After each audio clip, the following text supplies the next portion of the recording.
سب سے پہلے سلطان کا لقب پانے والا محمود غزنوی ہے. سلطان کا جو لقب سب سے پہلے ملا ہے وہ محمود کو ملا ہے، سلطان محمود غزنوی. اس کا باپ غلام تھا، غلام سبکتگین غلام تھا. یہ گیا شکار کھیل میں، تو ایک ہرنی کا بچہ اس نے شکار کیا، تو اس کو اٹھا کر اس نے گھوڑے پہ رکھا، ذبح نہیں کیا، گھوڑے پہ رکھا، گھر جا کے ذبح کروں، اور واپس موڑا. ایسے اس کے پیچھے نظر پڑی تو اس نے دیکھا وہ اس بچے کی ماں اس کے پیچھے پیچھے آ رہی تھی. تو اس نے اس کو دیکھا تو اسے ترس آیا، تو اس نے بچے کو چھوڑ دیا. تو بچہ جا کے ماں سے جو ملا تو ہرنی نے تشکرانہ یوں سبکتگین کے آگے یوں سر جھکایا کہ تیری بڑی مہربانی.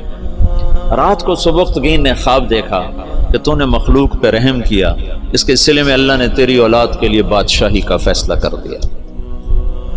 تو سبکتگین نوکر سے ایک صوبے کا گورنر بنا، اور محمود غزنوی آدھی سے زیادہ دنیا کا بادشاہ بنا. اور غزنی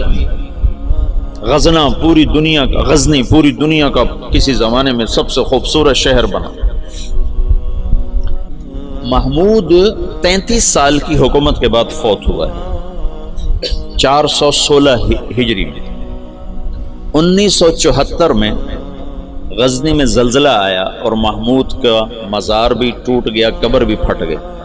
ظاہر شاہ کا مرحوم کا زمانہ تھا، تو اس نے قبر کو دوبارہ اور گنبد کو، مزار کو دوبارہ بنوانے کا حکم دیا. تو انہیں ساری قبر کھول دی، ساری قبر کھودی تو اندر کچھ بھی نہیں تھا.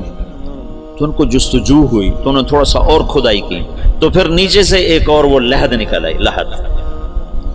وہ جو اس لحد میں اس کا تابوت پڑا ہوا تھا، لکڑی کا تابوت صحیح سلامت، جیسے کوئی ابھی رکھ کر گیا. اور اس کو اس وقت قبر میں گئے ہوئے 1000 برس ہو چکے ہیں، 1000 برس. وہ لکڑی سلامت ہے. تو ان کو جستجو ہوئی، جب لکڑی سلامت ہے تو اندر پتہ نہیں کیا ہوگا. تو ایک فرانسیسی انجینئر تھا، وہ کھول رہا تھا. اس نے پیچ کھول کے جب ڈھکن اٹھایا تو بے ہوش ہو کے پیچھے گرا، یوں گرا. تو پیچھے جو مسلمان تھے انہوں نے آگے دیکھا تو محمود اپنے تابوت میں ایسے پڑا تھا جیسے ابھی سویا، اور اس کا سیدھا ہاتھ سینے پر تھا یہاں، اور اس کا کفن یہاں تک ہٹا ہوا تھا. آدھا سینہ اس کا ننگا تھا اور سینے پر ہاتھ تھا، اور ایسے سویا تھا جیسے ابھی کوئی اس کو سلا کر گیا.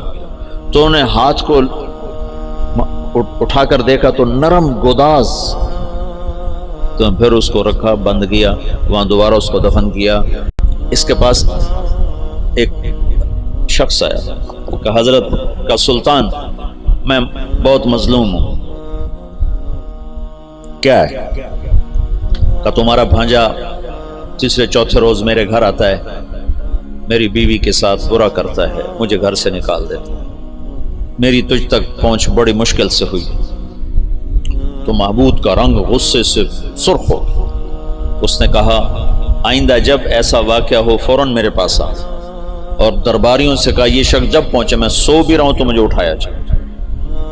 تیسری رات وہ آیا، تیسری رات بھاگتا ہوا. تو سلطان اس کے ساتھ اٹھا اور اس کے گھر پہنچا، اور اندر جاتے اس نے پہلے چراغ بجھایا، پھر ایک وار کر کے اس کا سر اتارا.